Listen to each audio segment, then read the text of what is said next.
Joining us now is author Maureen Stanton. Thank you so much for joining us, Maureen.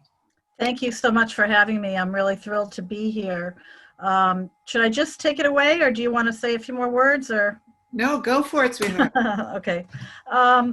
So first, I want to just thank Drake and Arts and Diane and Tom, Gary, and everybody there for making this possible. It's got to be incredibly challenging to put together a complicated panel like this with so many different various artists, visual artists, musicians, and readers. So I'm really grateful to be part of it. I'm proud to be part of it. And I want to thank everyone for tuning in today, or anyone who might be tuning into in the future, because I realize this will be recorded. What I'm going to do is just give a little bit of an overview of my book and how I came to write it. And then I'm going to do a little bit of a reading, and I'm more than happy to take questions by anybody, or hear other people's stories, have a conversation, whatever anyone wants to do in the audience. So I'm going to try and remember to read slowly, because I tend to be a fast talker and fast reader, but I'm going to try and just make it more reasonable than that. So first, the book really, it's an experience of my coming of age. And in 1975, when I was 15, one night I smoked angel dust. It's a drug that a lot of people have forgotten about. It's a street name for phencyclidine, which is also called PCP. That was a class 2 drug, and it's the same class as fentanyl and oxycodone. And a PCP is now thought of as a forgotten drug. But I did want to bring it up because it's not just from something that happened in the 1970s and created kind of a hysteria. It's still used today really quite often, and in a liquid form, and it's much more powerful, much more dangerous. But it doesn't get a lot of attention now as a drug because of the sheer scale of the opioid crisis, but also because, based on years of research that I did, it really is a drug that now has moved to the urban and minority communities. And so because it's not like in the 1970s and 80s when it was hitting the white suburbs and it was all over the front page headlines, it's just not in the news anymore, but it is something that's out there and affecting people in a negative way. In any case, when I was in 10th grade, I tried it.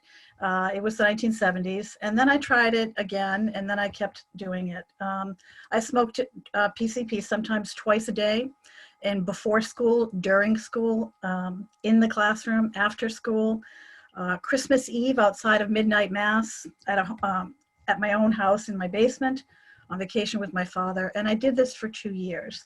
My memoir is an attempt to understand how my life went awry and how I lost those 2 years in high school. Excuse me. I have been writing this story for a very long time, not just the 5 years that it took to do the final research and writing and put this book out in the world, but really literally for decades. And I didn't really realize how long I'd been writing the story until I really set out to work on it in 2014. And I looked through these stacks of files that I've been carrying around with me across 6 states that I lived in, and literally for decades. I had files labeled teenagehood and family and Walpole. That's Walpole, Massachusetts, that's my hometown, and that's where the story takes place. Excuse me. But I'd found stories I'd written way back in college in the early 80s on my Olivetti used typewriter on onion skin paper. I know I'm dating myself now, but then there were stories printed on tractor-fed paper of early computers, then dot matrix, and 100 pages that I wrote at a writing residency about a decade ago. Sorry, I just have really bad allergies this time of year. But I turned away from writing the story again and again because it meant that I had to confront a shameful past. So literally 40 years went by before I was able to really look at this period of my life and figure out what I wanted to say. Like most memoirists, my goal was not simply to tell a story, but to find the story. I wanted to explore this time in my life that still troubled me after all these years, and to mine my memories for insights into why I made so many bad decisions as a teenager. I wanted to have a better understanding so that I could talk about not just what happened, but why this happened. And through all this research and through all the, the interviews with my family and interviews with friends, people who had also grown up in the 70s or came of age in the 1970s, I uncovered the various influences that shaped my life. But the investigation then led to a layered story that I tried to construct in Body Leaping Backward, which I envision as a set of like Russian nesting dolls. So you have my story, that's the tiniest little doll, and those Matryoshka dolls. A girl who was too sensitive, too curious, too outspoken, who was bright but anxious and also rebellious. There was my family, that's the next layer in the nesting dolls. My mother and father, who both grew up poor, and they were working very hard to cling to their recent arrival in the middle class with 7 children. Then they divorced and our family splintered. Then the next outer layer is the town of Walpole, Massachusetts, where I grew up, where nearby there were 2 prisons, which at the time housed 50% of Massachusetts' incarcerated men. So Walpole was a mixed blue and white collar town in the shadow of these prisons. And finally, there was the outer layer, which was 1970s and the culture of the 1970s, a time of confusion, if anyone who lived there remembers, malaise, turmoil, and the drug use rate, which was among high school students, which was much, much higher than it is today, in spite of the opioid crisis, which mostly affects young adults, 25 to 40. Among high school students in the 70s, drug use was very high, and it's continued to go down, a little rise in the 90s, and now really it's much lower today than it was then. Because of all these layers, my narrative is kind of an interweaving of all these sort of influences. So I'll step back and look at something happening in the 70s as it relates to something that was happening to me personally. But now that I've confronted this past and my own behavior and owned up to it and shared it publicly with this book, my hope is that it will resonate with other people. And my story might reflect their story as well. Or perhaps they have friends or family members who have struggled or are still struggling with problems with drugs, especially teenagers, and who might be comforted by knowing that they're not alone and that recovery is possible. So my story is not just about the things that I did, it's about my recovery as well. So I'm going to start with reading the prologue, which sets up the whole book, and then I'm going to skip to a little bit of the middle chapter. So the prologue is called "You Can't Even Get Out."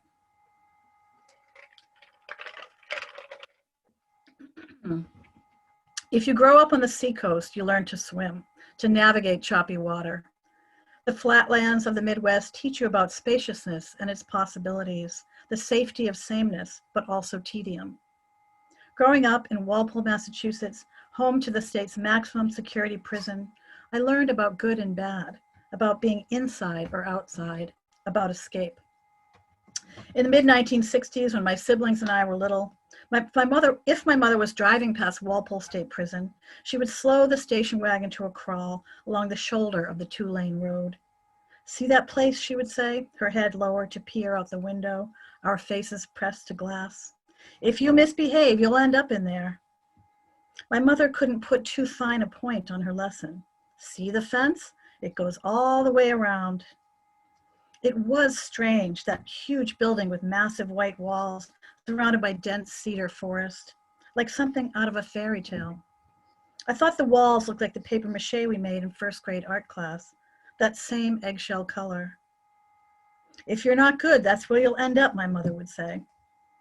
Who knows where we were going on those drives? Whatever our destination, it wasn't urgent enough to prevent my mother from taking advantage of the prison as a behavior modification tool, a gigantic real-life object lesson. For my mother, the prison was a boon to parenting. Once we saw the prison, once it lived in our imaginations, my mother could conjure its symbolism to discipline us. If my sisters or brother and I bickered, if we kicked and punched each other, or aggravated each other by mere proximity, crammed in the back seat of the car, my mother yanked the car to the side of the road or craned her neck toward the back seat. "If you don't behave, I'll put you in Walpole Prison."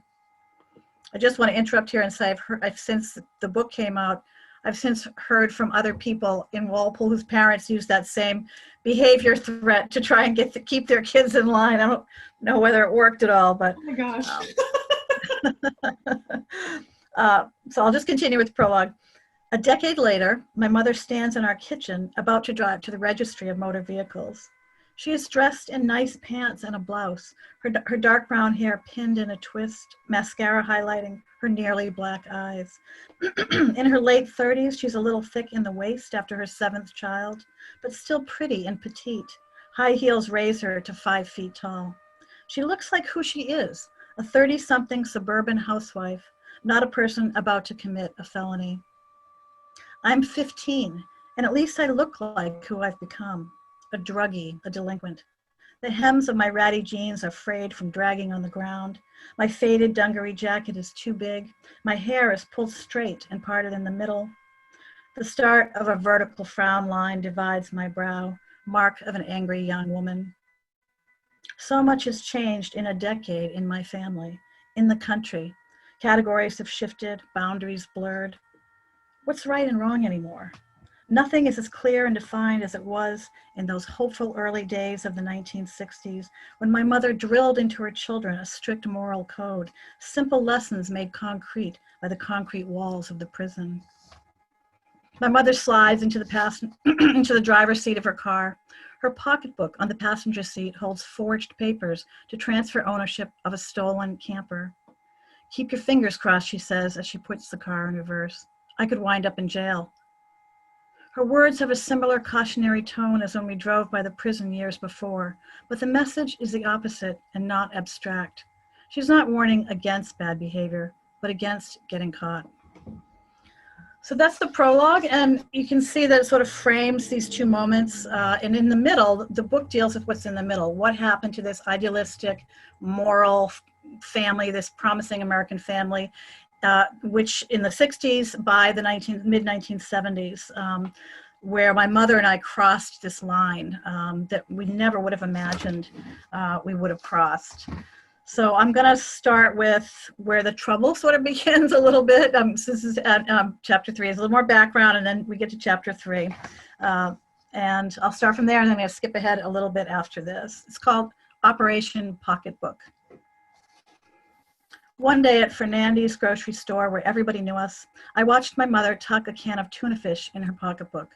The kind we liked, geisha white tuna in water, not that oily, rank, cheaper brown tuna. In front of the refrigerator case, she slipped a package of ham in her purse. I glanced around anxiously, but nobody noticed. Who would suspect a tiny, housewife-looking woman with a pretty face and rollers in her hair, wearing sneakers with peds? Once my father moved out and he had to pay for 2 households, we had no money. My mother must have felt desperate at our whining about nothing to eat. But what clicked in my mother's mind the moment she crossed the line from who she'd been, a good Catholic, teaching Sunday school, working so hard on a dollhouse to raise money for the church, confessions on Saturday, Mass on Sundays, to break a commandment, "Thou shalt not steal." When I suspected my mother was going to steal something, she'd glance around casually, her hands surreptitiously opening her pocketbook. I'd walk away, pretend to be looking at something farther up the aisle. If I blinkered myself to the criminal act, then I was neither complicit nor witness. But I grew increasingly nervous when she shoplifted, in inverse proportion to her skill. She got good at it. Once, she slid windshield wipers down the leg of her pants and walked out of the store.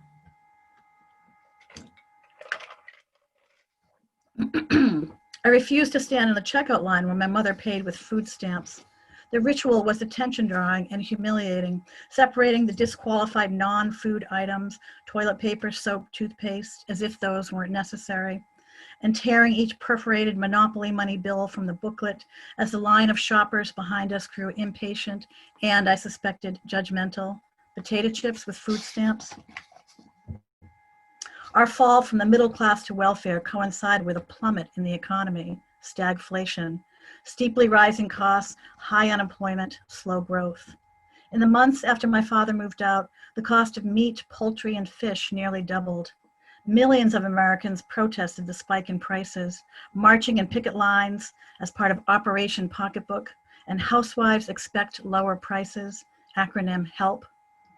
Food prices rose and rose as inflation hit 9.2% in the first half of 1973, and President Nixon ordered a 60-day freeze on meat prices. By the end of 1974, the nation had suffered the worst economic downturn since the Great Depression. The 1970s turned a lot of otherwise honest people into thieves. One day at Fernandes, where Sue, my sister, worked as a cashier, a man filled his grocery cart with meat, roasts and legs of lamb and steaks, the biggest, fattest hunks of meat from the store's refrigerated bins, and pushed the cart out the automatic door without paying, loading the meat in his car and speeding off before the cops arrived, the meat thief. Shoplifting nearly became a national pastime, increasing 221% from 1960 to 1973, and then rising 20% annually until 1980, when stores installed electromagnetic tags and surveillance cameras. In 1975, shoplifting was the fastest growing larceny in the country, according to the FBI. It used to be poor people, a Boston detective said in the 1970s. Now we get doctors, lawyers, teachers, nuns, priests, ministers, rabbis, you name it. The president of the Massachusetts Retailing Institute called shoplifting a sign of a very sick society. Everybody was stealing, it seemed, taking what they wanted, needed, or felt they deserved, a kind of delirious slow motion looting. One day in Mimi's Variety downtown, I pushed a popsicle down the front of my hip hugger corduroys, my stomach buzzing with nervousness as I walked out the door, the popsicle lodged against my pubic bone, burning cold against my hot skin. My shoplifting began as a flirtation with danger, but became a necessity, as it was for my mother. Child support and food stamps barely covered groceries and toiletries. When I needed money for school clothes, my mother told me to ask my father. I remember the night that I asked. I can picture exactly where my father and I stood in the dining room, next to the table where we used to have family dinners. The moment distilled, because it was the last time I asked my father for money. How much do you need? He said. My father, like my mother, had grown up poor, on the middle floor of a triple-decker cold water flat, where he slept in a double bed with his two younger brothers until he was 18. Even as a kid, I sensed his anxiety about money. My father and I stood awkwardly in the dining room, his shoulders slumped as if he carried the weight of the world, his curly black hair grown out for the times, with longish sideburns, and always a 5 o'clock shadow. He reached in his pocket for his wallet while he waited for me to say how much I needed. I had no idea what was a legitimate amount to request. Enough for a pair of pants, I guess. He handed me a 20. Is that enough? I couldn't look at his eyes, downturned at the corners like mine, which lent a serious, even melancholy note to our faces. Yeah, I said thanks, though I knew $20 would buy a single pair of pants, no shirts or underwear or socks or shoes. I felt awkward asking for money, guilty almost, as if I owed him something in return. My father must have felt uncomfortable too, our relationship sullied by financial transaction. I never again wanted to be in the position of having to beg. It was easier to steal. In the dressing room of the Levi's store at the mall, I rolled up pants and stuffed them in an empty shoebox in a bag. I stuffed clothes up the sleeves of my giant snorkel coat, those dark blue polyester military parkas with orange lining and fur-trimmed hoods, suddenly the coat of choice in the mid-1970s. Shoplifting didn't feel like a crime. There was no breaking, no illegal entering. You walked into the store. They invited you inside. Stealing merchandise from a generic department store seemed harmless. Taking things felt more like helping myself in all facets of that term. Shoplifting made me nervous, which sometimes manifested as uncontrollable silent laughing. Once at a somewhat upscale store called Foxmore Casuals, I watched my friend Paula shove an entire suede suit, a skirt and matching jacket, under her snorkel coat, and it seemed so preposterously bold that we could not stop laughing, though no noise came out of our mouths. I laughed so hard I had to cross my legs so I wouldn't pee my pants, bent over in the middle of Foxmore Casuals, tears streaming down my face as I stuffed a blouse down the front of my coat, feeling slightly dizzy and removed, as if I were in slow motion looking down upon myself or underwater. So I'm going to jump ahead. That's sort of the things escalate, and the middle of the book deals with my fall from grace, my decline, as well as my mother's. as we sort of crossed the line of morality over and over again. I got into drugs more as I said before, and then my friends and I planned to do a robbery of someone's house, and that's what the next part will be about. And it was very hard to write this and very hard to admit this, and it's very hard to read it, because it's probably one of the most things I'm most ashamed about doing in my life. And even having written it doesn't necessarily help with that. So anyway, one night, Paula and I made an interesting discovery when her mother sent her to Barnes's corner store for a carton of cigarettes. Each night from 6 to 7, Mrs. Barnes worked at the store so that her husband could walk to their house next door and eat dinner. Mrs. Barnes was tall and thick, but seemed frail, with hunched shoulders. She wore pink foam curlers in her pink-hued auburn hair, under a hairnet, and a snap-down housecoat under a sweater, even in summer. That night, when Paula asked for cigarettes, Mrs. Barnes shuffled into the curtained-off back room and yelled, "What was the brand?" In the dozen steps from the counter to the back room, she'd forgotten. While she was searching for the cigarettes, Paula eyed the tackle box on a stool behind the counter. Mr. Barnes had stopped using a cash register after Doreen Randall's older brother Dale, with a nylon stocking over his face, conked Mr. Barnes with a baseball bat and grabbed the cash drawer. Dale ran down Bowker Street, dollar bills floating out of the tray. While Mrs. Barnes fumbled in the back room, Paula hoisted herself onto the counter and grabbed a few bills from the tackle box. After that, every couple of weeks when Mrs. Barnes was on duty, Paula fished money from the tackle box. She grew more daring, grabbing 5s and 10s, though never enough to arouse suspicion, we thought. One night, Paula paid for the cigarettes with a $20 bill, and we watched Mrs. Barnes place the 20 in an empty plastic half-gallon ice cream tub set atop a refrigerated case hidden behind a rack of chips. The next time Mrs. Barnes was in the back room fetching the carton, Paula reached into the plastic bin and took a $20 bill. Like all thieves, Paula got greedy. One night, she grabbed a fistful of bills from the tub, $80. I worried that the sizable amount would be noticed. I thought she'd gone too far, even though I was happy to share the drugs she bought with the money. We waited a few weeks before entering Barnes's again, but when we did, we encountered the old man at the dinner hour. Mr. Barnes glared at us. "You weren't expecting to see me, were you?" We shrugged as if we didn't know what he was talking about. "Get out of my store," he said, "and don't ever come in here again."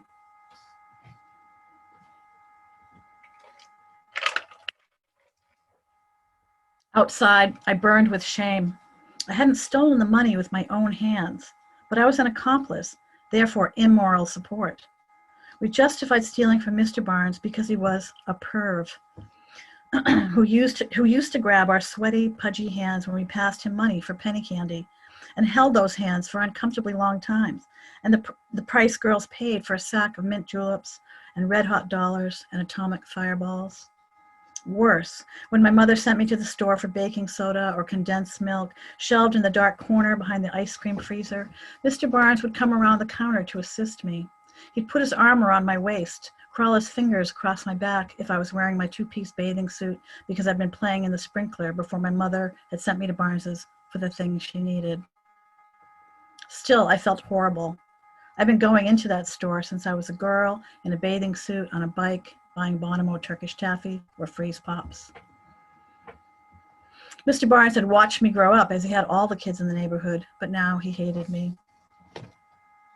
So just skipping ahead a little bit. This is the planning of the breaking and entering part. So my friends are named Paula and Allison, just something to know. Our B&E might have been Allison's idea. The house we planned to rob was across the street from hers. I could imagine Allison looking out her bedroom window, thinking about the family, how they went skiing, the mother and father and their 3 children, whom Allison used to babysit, how they left behind 2 spinster aunts who were half deaf, how they kept money in their refrigerator. Paula and Allison and I spent weeks rehearsing the B&E, our burglary premeditated to an absurd degree. Planning the B&E felt like writing a short story about cunning thieves with a clever plot. Every angle studied, the escape route mapped, though never once did we think about the consequences, about the possibility of getting caught, or about the 2 old women in the house. If circumstances were different, We might have been planning a play we wanted to stage with costumes and set designs. We might have channeled our rebellious energy toward political protest, environmental action. I'd participated in the first ever Earth Day in 1970 when I was 10, picking up litter along a stretch of road. Instead, at 15, Paula and Allison and I put our heads together to plot a crime. In spite of the elaborate discussions, our plan was simple. We reviewed it again and again, maybe to convince ourselves we'd go through with it. We would do it when the family was away on vacation. The back of the house abutted woods, so we'd approach and escape through the backyard after the aunts were in bed. We'd sleep at Paula's house so Allison wouldn't have to go home afterward, and she'd have an alibi. Because we spent so much time planning our B&E, we were compelled to follow through. The momentum, the commitment we spoke aloud, nobody wanted to be the first to chicken out. That Friday night, drinking cans of beer Paula snuck from her refrigerator, she and I took a shortcut through the woods, cat-footing on a plank across a stream, emerging at the train trestle behind Friendly's Plaza, where we waited for Allison underneath the overpass. I lit a cigarette, fetishizing the ritual, tapping the pack against my palm to compress the tobacco, pulling the cellophane tab, crumpling the silver foil, striking a match, and then the pleasing scratch and burst of flame, the whiff of sulfur sharp in my nose, the heat on my face as I sucked in smoke, snapping my jaw to blow smoke rings. I wasn't thinking about what we were about to do, breaking into someone's house. Or maybe it still didn't feel quite real, as if something would derail us yet, that we'd play this out until the last minute, a scheme that would never be enacted, even though we'd set it in motion by meeting that night on the tracks, sitting on the cold metal rails, blowing smoke rings with my hot cigarette breath, circles hovering in the frigid air, as if paused in time. I'm going to skip ahead just a minute.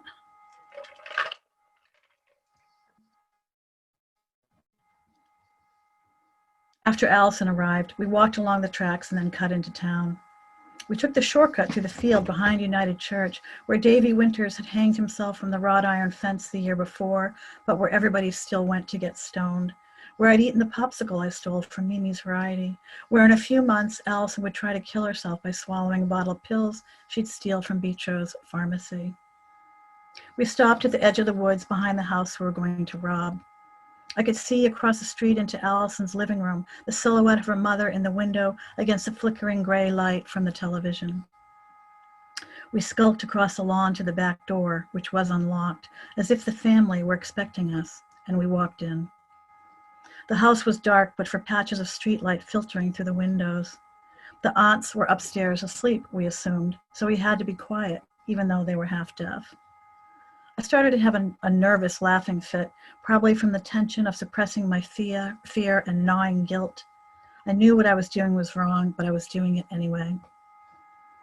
I saw Allison lifting silverware from the drawer of a sideboard and stuffing the pockets of her coat. For all our elaborate planning, we'd forgotten to bring a bag. At the liquor cabinet, Paula shoved a quart bottle of something up her sleeve. Allison had mentioned that the people hid money in the refrigerator, so I looked in there. In back, behind the milk, I saw a small tin bank in the shape of the world, Africa, a yellow blotch. As I reached for the globe bank, I knocked an egg out of its preformed manger in the refrigerator door, and it smacked quietly on the linoleum. Paula and Allison didn't even hear it. Sometimes I wonder, did this really happen, the egg breaking? I remember feeling clumsy in my thick parka, logy from beer and nervousness, seeing the eggs in the refrigerator under the bluish fluorescent light, the sensation of something slipping. How absurd the moment was, the invasion of someone's refrigerator more invasive than the invasion of their home. I know I was in their refrigerator. I remember the light, the cool air on my face, the eggs, the milk, the globe bank, then a sound from upstairs, someone roused, and the three of us hurrying out the back, the screen door slamming behind us, racing through the woods and reconnoitering breathlessly in an alley downtown. The giddy anxiety in my stomach, the 2-mile walk back to Paula's house. I remember prying the rubber stopper out of the globe bank, the small sum contained in that miniature world, $28. I'm haunted by another memory that I'm not sure is real, that the aunts woke, that after we heard that after we heard rustling upstairs, someone called, "Who's there?" How awful it must have been for the women to suspect someone in their house, some dangerous person or people. I've lived alone often enough to understand how horrifying it would be to sense a menacing stranger in my house, how my heart would throb sickeningly, how I'd lose much more than whatever the intruder could take, how I'd lose my sense of safety in the haven of my home, my sense of safety in the world. After our robbery, we perused the police log, and one day there it was in black and white, almost astonishing, the name of the street, the fact of our theft, the news that we'd made, something worthy of reporting, ours one of 4 burglaries that night.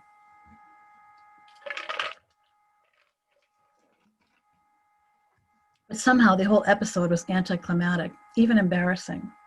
The robbery was so amateurish, so ridiculous and shameful that we didn't talk about it afterward. The neighbors suspected Allison and mentioned it to Allison's parents, who interrogated her.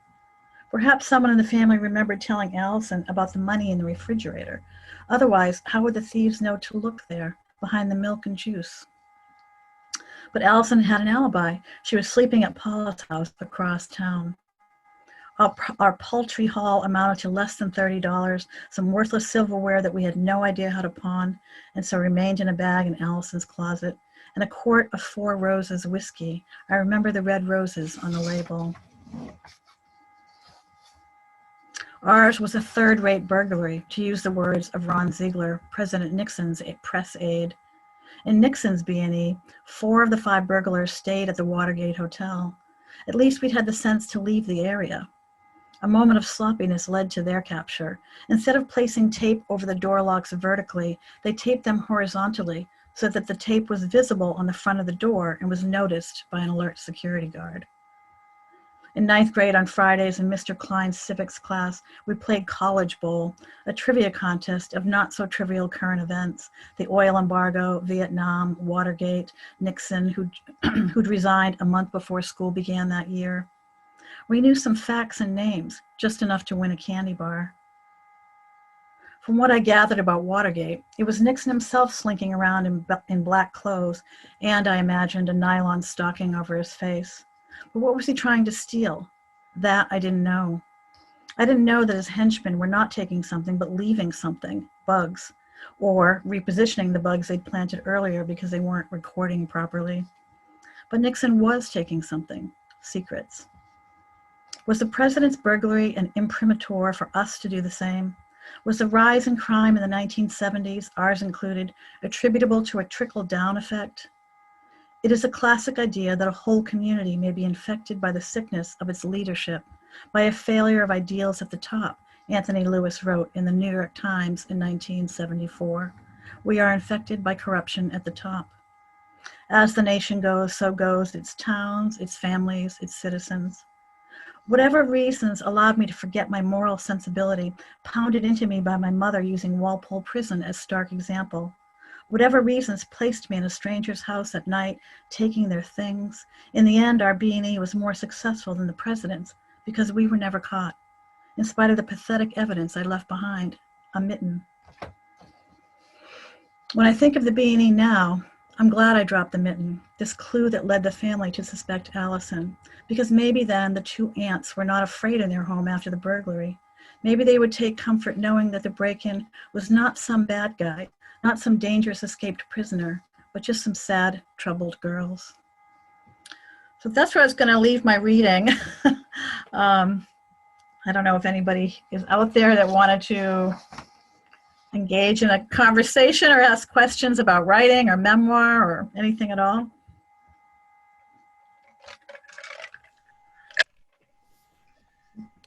So if people would like to say something, raise your hand so I can unmute you. Maureen, that was wonderful. Thank you very much. Oh, you're welcome. I didn't want it to be too long, but The book is heart-wrenching. I mean, it's incredible to me, and the dynamics that you bring forward. And if there'd been another alternative, maybe you would have done that one, but you didn't. What's has been interesting for me since the book came out is hearing from so many people of when I've done public readings and just getting letters to my website people who grew up around this time who had a similar experience. I think people have been holding this inside them for a long time, and have felt sort of shame at some of the things they did in the 70s, because it was a bit of a wild time. Anybody who lived through it knows it was a little bit demoralizing in the country. There's lots of studies and research, at the time showing people were in despair. There was a lot of studies of college students. They were, there was just a lot of sadness in the country, actually. And so teenagers were a little lost, and there wasn't a lot of support. So it's been interesting to hear from people. One woman was very moved. She even actually brought her own diary to a reading I gave. She hadn't even been able to look at it. She didn't want to look at it. So I encouraged her, it's in your hands, look at it now, because it was hard to admit these things. It's hard to read these things. I do still feel guilt and shame. I mean, I was raised a proper Catholic, but there's something about sharing that to let people know what teenagers who otherwise might seem like good kids or should be good kids will do, because teenagers are at that really vulnerable time when their prefrontal cortex is not quite developed yet, and so they have a lot of surge of.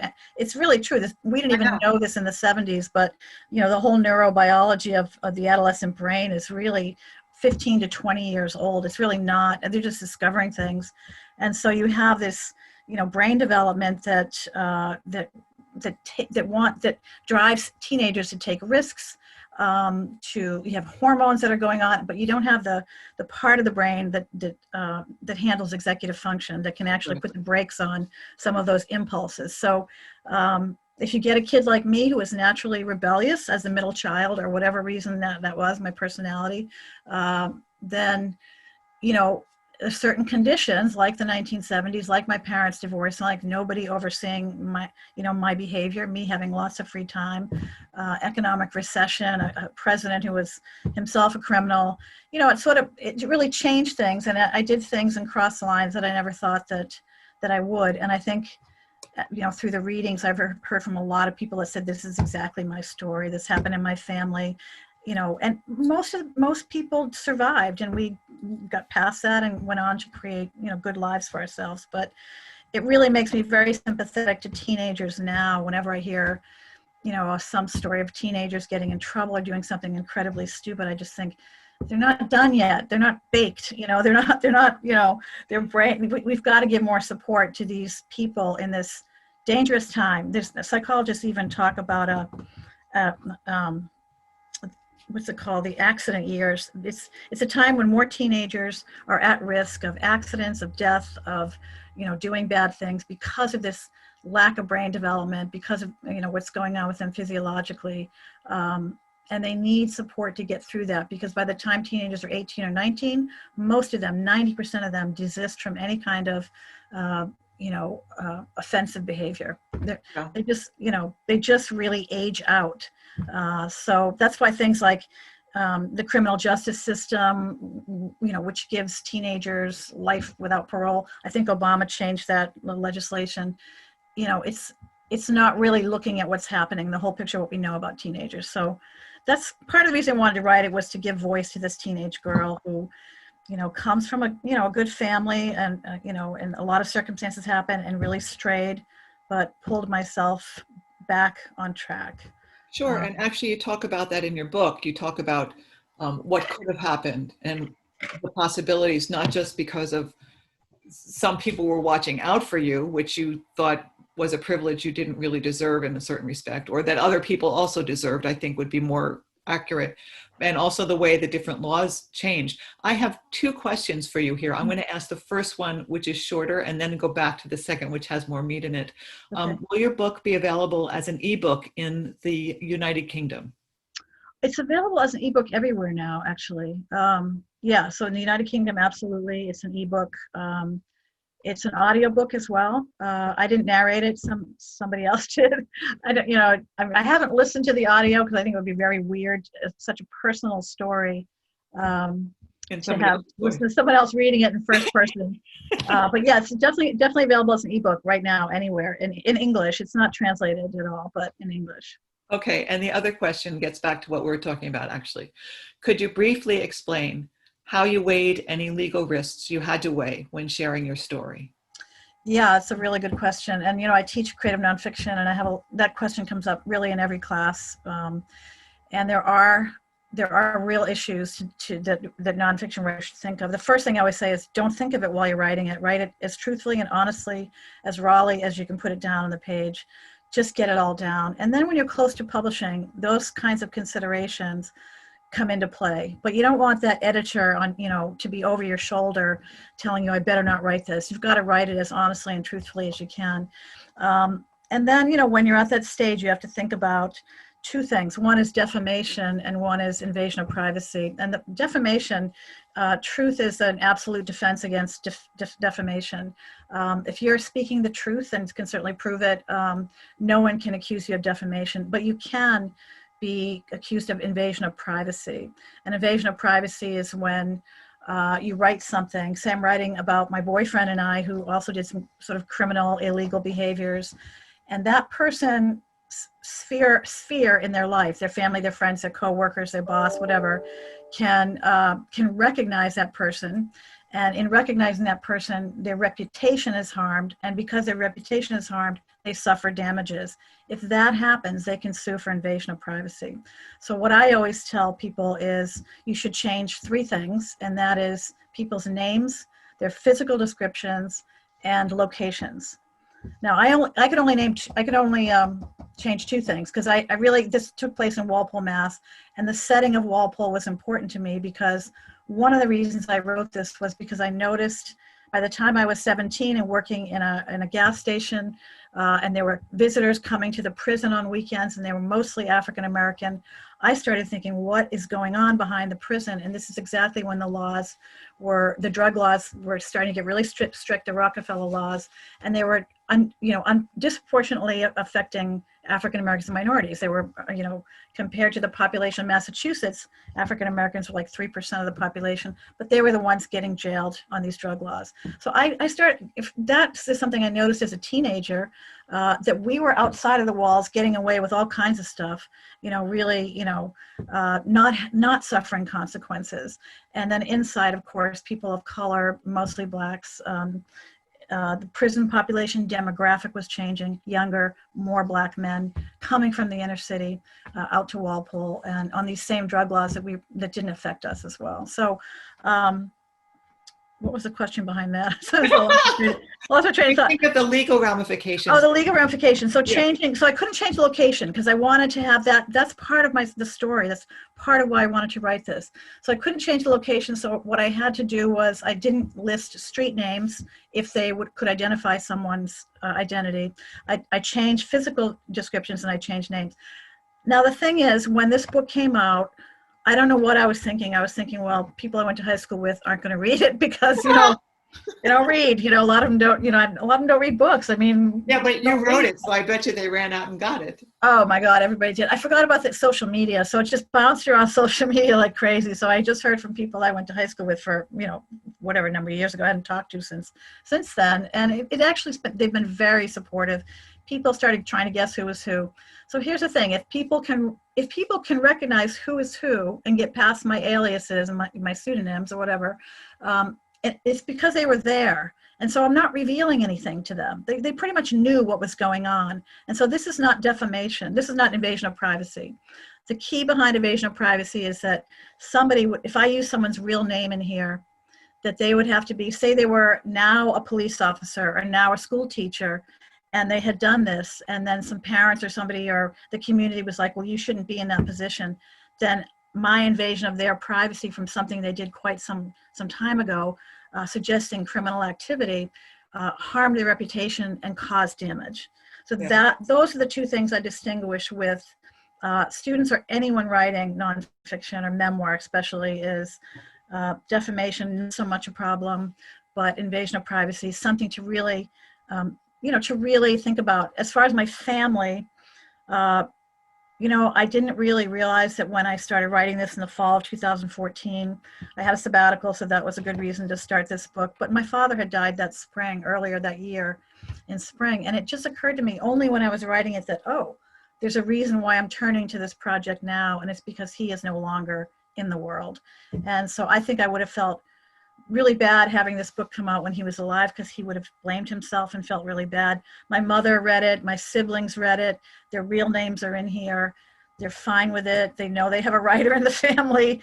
They know that it's true, and they they really have been incredibly supportive. So I'm very lucky that way, because I know that there's other writers I know whose families are like, never tell. So yeah, my family did help. I actually interviewed them. My siblings gave me lots of details that I'd forgotten, some of those little tiny things that add texture to the book.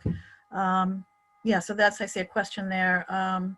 So the legal risks, yeah, and then there was just ethical risks. I did hear from somebody. One of the things I did was I used real names for people who are deceased, because deceased people cannot be defamed and you cannot invade their privacy. They have no right to privacy, and they have no right to any defamation. They don't live, so they don't have these rights.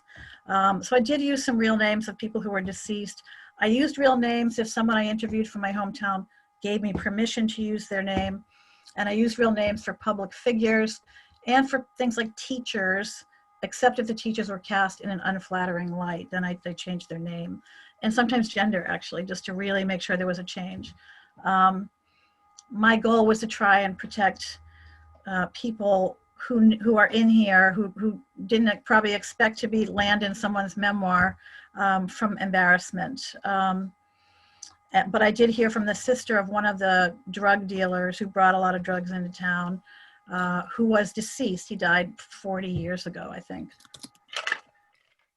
He died when I was still living in town. I mean, he died, in his early 20s. He'd probably be 65 now. So, but I heard that, and it was very upsetting to their family. And then she accused me of lying about him being a drug dealer. And, I wrote her as the nicest letter I possibly could. I said I felt really, very bad that they felt bad about the book, but I did use public records, the Walpole Times, the police logs.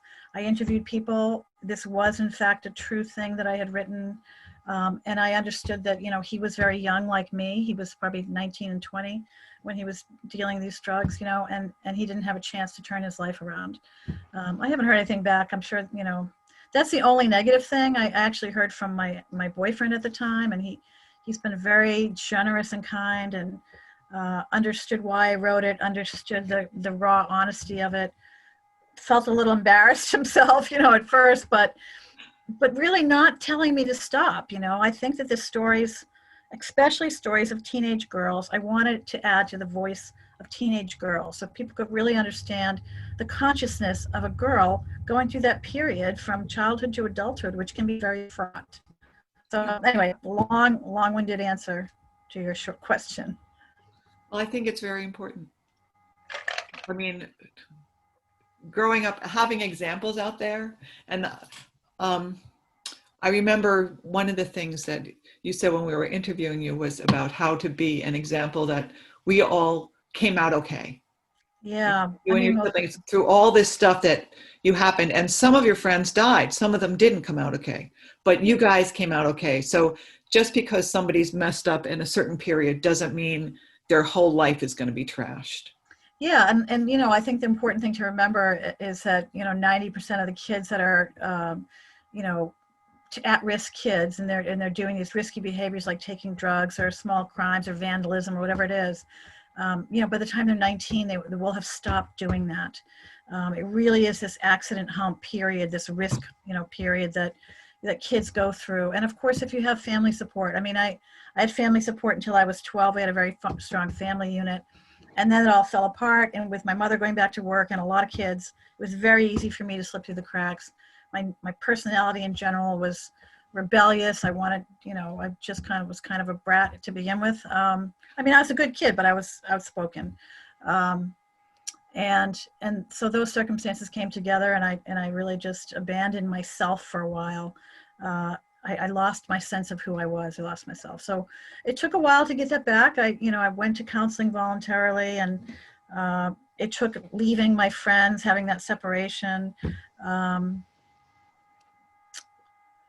So Daniel, really good question about people being canceled for past mistakes or moral failings. I didn't really worry about that. I do see that. And I feel like, with some of the, especially the racial incidents where people maybe had done something or dressed in a Halloween costume, a long time ago, I feel like there should be some forgiveness of that if people have changed in our awareness, and their awareness is different. I feel like it's gone a little, the pendulum has swung a little too far on that side, and lack of understanding that we are human and we make mistakes and we do stupid things, especially as youth. And if we come to a point in our life where we realize that and we've changed and we are no longer doing these embarrassing things that sometimes were kind of what was the norm for the times, I think those contexts should be understood. In some ways, I don't think It can people be should. used as an example too. I mean, you're making me think of when I started allowing my kids to watch TV, we watched we watched The Lone Ranger, right? And if you go back to the Yeah. first Lone Ranger, those are all white people Mhm. cast as Indians, and throughout, and the stereotypes come through. The other one is Zorro. When you went back to the beginning, all the characters were whites pretending to be Mexican, pretending to be Spanish, with stereotypical things through. And then as we went through the decades of watching this, because actually sitting here now, well, it was then, I was in my 40s, but still sitting there and watching these things from a distance, I used it as a sociological tool too for my children. Look how we portrayed the same cast of characters. And then we had the current movie of Zorro, which was played by a Spaniard with Hispanic people. And it was, the whole difference there that would never have gone in the 1940s or 50s. They just would not have allowed it. And like you said, recognizing that and supporting that, it makes a big difference.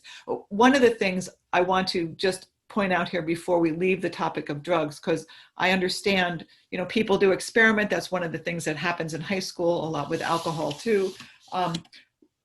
The drugs that are available now are so much stronger and they change your brain chemistry. So it is not as quote unquote easy to stop taking them and not to be addicted. Actually, our author in November, Maureen Cavanaugh, will be talking about that because her daughter was a drug addict.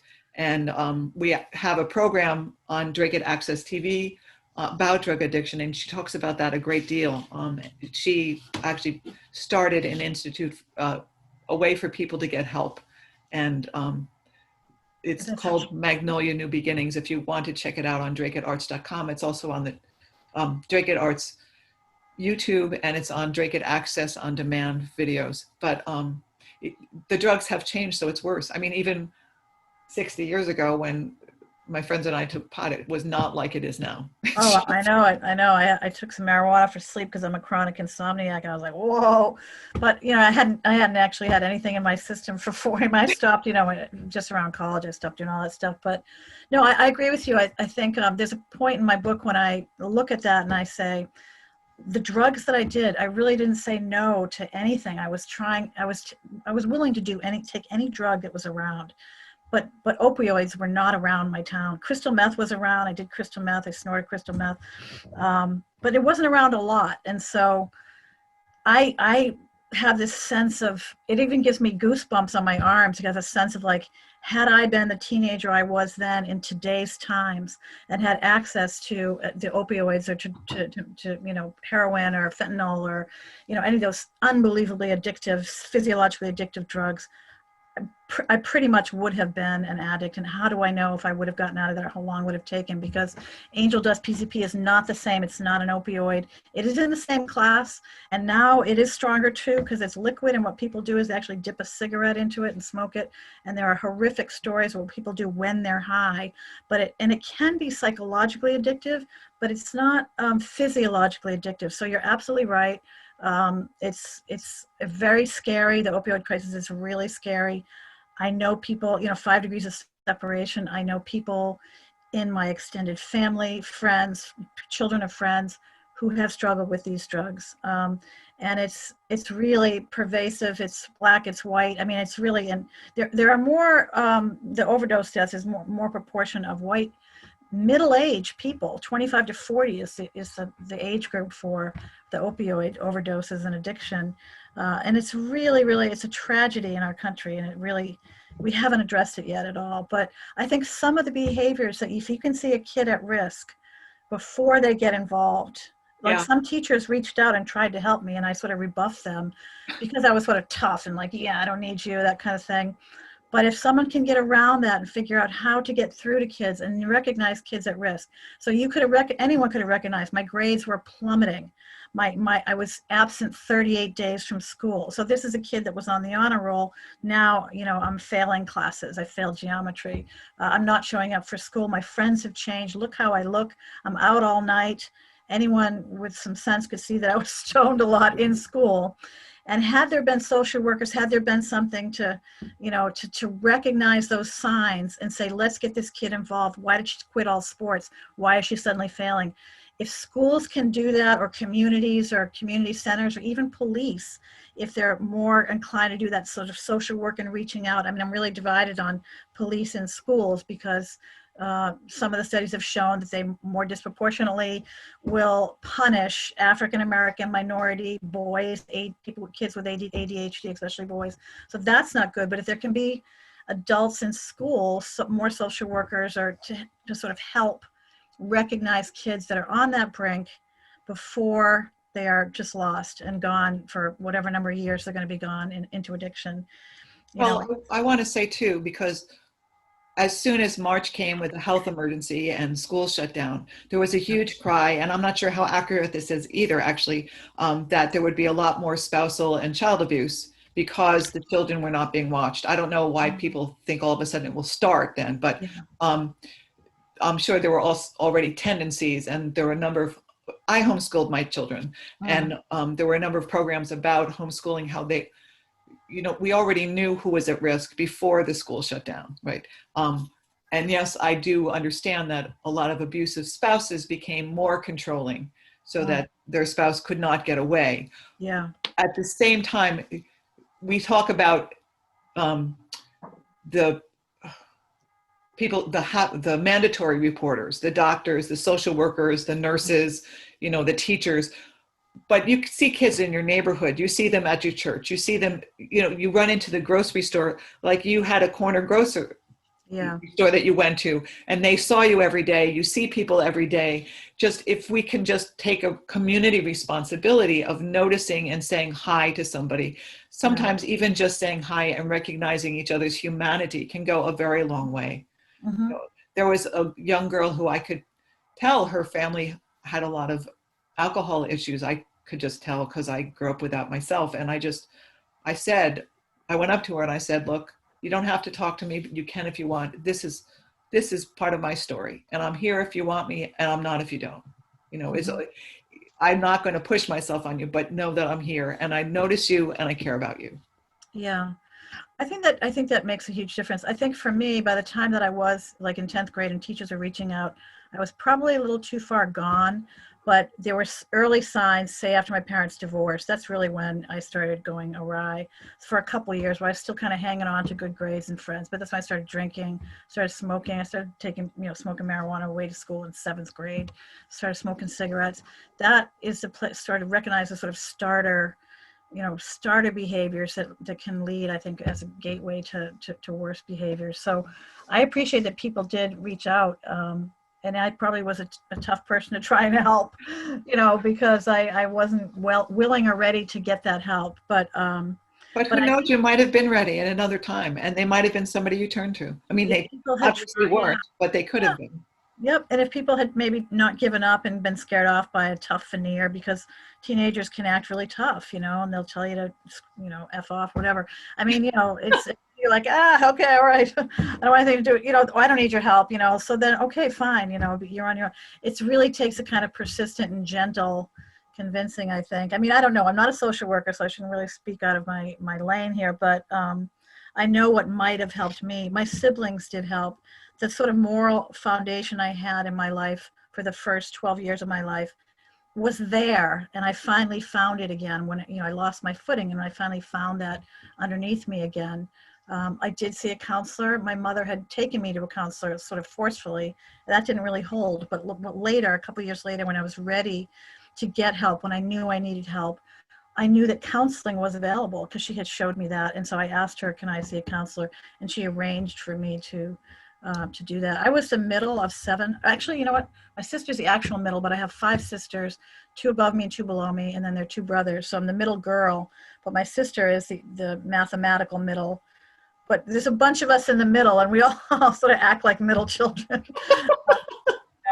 And that's the other thing is that, children don't get that much, when there's that many children, you can only divide your attention so many ways. So, kids can slip through the cracks, and now we have smaller family sizes. When I grew up, it wasn't uncommon at all to have 5, 6, 7, 8, 9, 10, 11, 14 in my town. They were big families, and it's tough to sort of keep track of all the kids, I think, for parents that are also working, Yeah, both. I was going to say for a single mom who's working, that's like, it's just horrible. Yeah. So, I don't know. I did read once this book in front, and some teenagers came from a school here in Bath. I live in Maine, so in Bath, Maine, it's called the Hyde School, and the teenagers, they are kids that don't fit into the round hole, the square peg sort of cliche, and they go to that school. It's a pretty wealthy school, but they have a huge number of scholarships, and it's a school that teaches integrity and personal traits of strength, character strengths, along with, academics. And a bunch of these girls came to a reading I gave, and they said to me after, and I was like, well, they can even get this. And they were like, oh, I can't believe how much I related to your book, even though it's been 50 years. And so because there are certain things that transcend the moment. So while the details are like, Nixon, Watergate, it was the 70s, things like figuring out who you are, figuring out who your friends are, navigating sexual desire and sex for teenagers, separating from your parents, figuring out what your passions are and where your skills and your assets lie. It's all the work that teenagers have to do in any generation. Those are the sort of universal themes of coming of age. Right. And it's one of the reasons why coming of age narratives are so fun to read or pleasing to read. There's so many that I love. I mean, Stop Time by Frank Conroy. He came of age in the 20s and 30s, and it's just a delightful coming of age narrative because he really captures the consciousness and sensibility of of a young kid, right, who wants to rebel from adults and that kind of thing. So these universal themes of that passage, that rite of passage from being a child to an adult, those fraught years, that transcends generation, even though the details are different. So that's, what I kind of learned that from those girls that came to me. It was very pleasing to see that they related to it. I bet. Is that Dan? Is that Dan Barrett? Yes, it is. Hi, Dan. Nice to see you. Okay. Dan took a course with me, and he's writing a memoir, and he's a wonderful writer. Oh, cool. Pieces in my workshop online, and his very colorful, charming memories. I don't know the gist of what the whole book is about, Dan, but I'm sure it's going to be good. If it's anything like what I read of yours, it'll be wonderful. Thank you. You're very kind. A long way to go yet. Yeah, it's a process. It takes years. It takes a long time.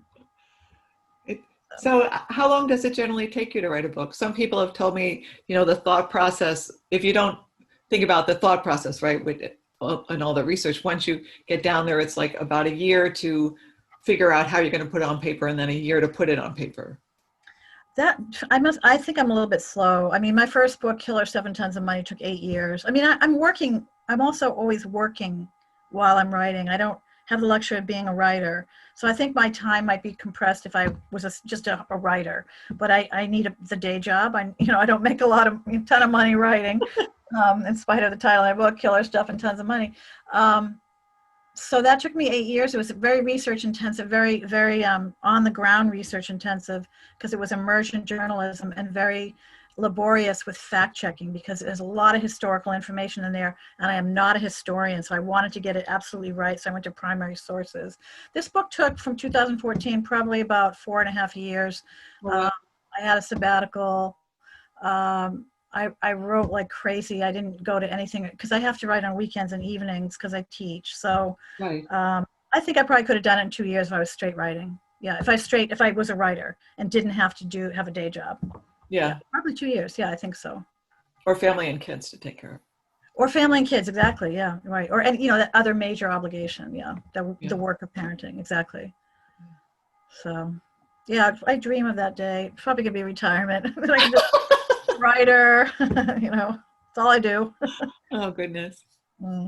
I mean, not that I don't love teaching. I do. It's just it's time consuming. It's just a different thing. Yeah. It's a different hat. Are there any other questions anyone has? Well, thank you all for coming. Thank you so much.